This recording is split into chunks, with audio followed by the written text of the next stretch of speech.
1957 മുതൽ കേരള രാഷ്ട്രീയത്തെ നിയന്ത്രിച്ചു പോരുന്ന പരമ്പരാഗത ഇടത് വലത് മുന്നണികളുടെ ആധിപത്യത്തിന് അന്ത്യം കുറിക്കാൻ ലക്ഷ്യമിട്ടുള്ള ബൃഹത്തായ പദ്ധതിയാണ് വിഷൻ 2026. അണിയറയിൽ ഒരുങ്ങുന്ന തന്ത്രങ്ങൾ വെറുമൊരു തിരഞ്ഞെടുപ്പ് വിജയത്തിനപ്പുറം പതിറ്റാണ്ടുകളായി നിലനിൽക്കുന്ന രാഷ്ട്രീയ സമവാക്യങ്ങളെ കടപുഴകിയെറിയുന്ന ഒരു രാഷ്ട്രീയ സുനാമിയാണ് വിഭാവനം ചെയ്യുന്നത്. അമിത്ഷായുടെ ചാണക്യതന്ത്രങ്ങളും നരേന്ദ്രമോദിയുടെ വികസന ഗ്യാരണ്ടിയും രാജീവ് ചന്ദ്രശേഖറിൻ്റെ പ്രൊഫഷണൽ നേതൃത്വവും ഒത്തുചേരുമ്പോൾ കേരളം ഇതുവരെ കാണാത്ത പോരാട്ടത്തിനാണ് കളമൊരുങ്ങുന്നത്. ഇത് കേവലമൊരു വോട്ട് വേട്ടയല്ല, മറിച്ച് അതീവ ജാഗ്രതയോടെ നടപ്പിലാക്കുന്ന ഒരു തന്ത്രപരമായ ഉളച്ചുവാർക്കലാണ്. തിരുവനന്തപുരം കോർപ്പറേഷനിൽ 45 വർഷത്തെ ഇടതുഭരണം അവസാനിപ്പിച്ച് BJP നടത്തിയ മുന്നേറ്റം വരാനിരിക്കുന്ന മാറ്റങ്ങളുടെ ട്രെയിലറാണ്. മുൻകാലങ്ങളിൽ 140 മണ്ഡലങ്ങളിലും ഒരുപോലെ പണം ചെലവഴിക്കുന്ന ഷൂട്ടിംഗ് ഇൻ ദ ഡാർക്ക്, അതായത് കാടടച്ച് വെടിവെക്കുക എന്ന രീതി BJPയുടേതെങ്കിൽ ഇപ്പോൾ അത് അതീവ കൃത്യതയാർന്ന സർജിക്കൽ സ്ട്രൈക്ക് മോഡലിലേക്ക് മാറിയിരിക്കുന്നു. തന്ത്രപരമായ ചടുലതയോടെ വോട്ടർമാരെ സമീപിക്കുന്ന ഒരു മൈക്രോ മാനേജ്മെൻറ്റ് രീതിയാണ് ഇപ്പോൾ BJP പിന്തുടരുന്നത്. അതായത് ഓരോ വാർഡിലുമുള്ള കൃത്യമായ വോട്ട് ശതമാനവും രാഷ്ട്രീയ ചായവും ശാസ്ത്രീയമായി വിശകലനം ചെയ്യുന്നു.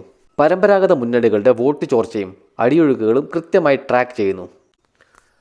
വളരെ നിഷ്പക്ഷമായ യുവ വോട്ടർമാരെയും വികസന തൽപരരെയും പാളത്തിലെത്തിക്കുന്നു. തലസ്ഥാനത്ത് വിജയിച്ച ഈ മൈക്രോ മാനേജ്മെൻറ്റ് തന്ത്രം ഇപ്പോൾ സംസ്ഥാനത്തെ 140 മണ്ഡലങ്ങളിലേക്കും വ്യാപിപ്പിക്കുകയാണ് NDA. സ്ഥാനാർത്ഥി നിർണയത്തിലും സീറ്റ് വിഭജനത്തിലും തികച്ചും പ്രൊഫഷണലായ സമീപനമാണ് ഇത്തവണ NDA സ്വീകരിക്കുന്നത്. സംഘടനാ സംവിധാനത്തെ ആകെ തന്നെ ഒരു പ്രൊഫഷണൽ ഓവർഹോളിന് വിധേയമാക്കിക്കൊണ്ടുള്ള തന്ത്രങ്ങളാണ് ഇത്തവണ NDA നടപ്പാക്കുന്നത്. ആകെ 140 സീറ്റുകളുള്ളതിൽ 100 എണ്ണത്തിൽ BJP നേരിട്ട് മത്സരിക്കും. ബാക്കി 40 സീറ്റുകൾ ഘടകകക്ഷികൾക്ക് വിട്ടു നൽകും. ഇതിൽ BDJSന് മാത്രമായി 30 സീറ്റുകൾ നൽകുന്നത് സമുദായ ശക്തി കേന്ദ്രങ്ങളിൽ നിർണായക അട്ടിമറി ലക്ഷ്യമിട്ടാണ്. സ്ഥാനാർത്ഥി നിർണയത്തിൽ പാരമ്പര്യ രാഷ്ട്രീയക്കാർക്ക് പകരം മുൻ ഉദ്യോഗസ്ഥർ, IT വിദഗ്ധർ, സാംസ്കാരിക നായകർ എന്നിവരെ അണിനിരത്തി ജനകീയ മുഖം നൽകുന്നു. രാജീവ് ചന്ദ്രശേഖറിൻ്റെ നേതൃത്വത്തിൽ കോർപ്പറേറ്റ് ശൈലിയിലുള്ള പ്രവർത്തനങ്ങളും ആസൂത്രണവും BJP സംസ്ഥാന ഘടകത്തിന് പുതിയ ഉണർവ് നൽകുന്നു. പഴയ രാഷ്ട്രീയ മുന്നണിയുടെ ജീർണതയെ തുറന്നു കാട്ടിക്കൊണ്ട് കൃത്യമായ വികസന അജണ്ടയുമായാണ് ഈ ആക്ഷൻ പ്ലാൻ മുന്നേറുന്നത്. വികസിത ഭാരതം, വികസിത കേരളം എന്ന NDAയുടെ മുദ്രാവാക്യം നേരിട്ട് ഏറ്റുമുട്ടുന്നത് LDFും UDFും തമ്മിലുള്ള അവിശുദ്ധ സഖ്യത്തോടാണ്. പിൻവാതിൽ നിയമനങ്ങളും അഴിമതിയും മുഖമുദ്രയാക്കിയ ഇടത് സർക്കാരിനെയും നട്ടലുയർത്തി നിൽക്കാൻ കഴിയാത്ത ദുർബലരായ പ്രതിപക്ഷത്തെയും ജനങ്ങൾക്കിടയിൽ ഒറ്റപ്പെടുത്തുകയാണ് NDAയുടെ ലക്ഷ്യം.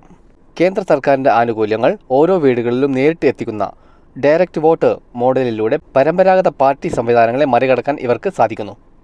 മുഖ്യമന്ത്രി പിണറായി വിജയനും പ്രതിപക്ഷ നേതാവ് VD സതീശനും ഈ പടയൊരുക്കത്തിന് മുമ്പിൽ വെള്ളം കുടിക്കുമെന്ന കാര്യത്തിൽ യാതൊരു സംശയവുമില്ല.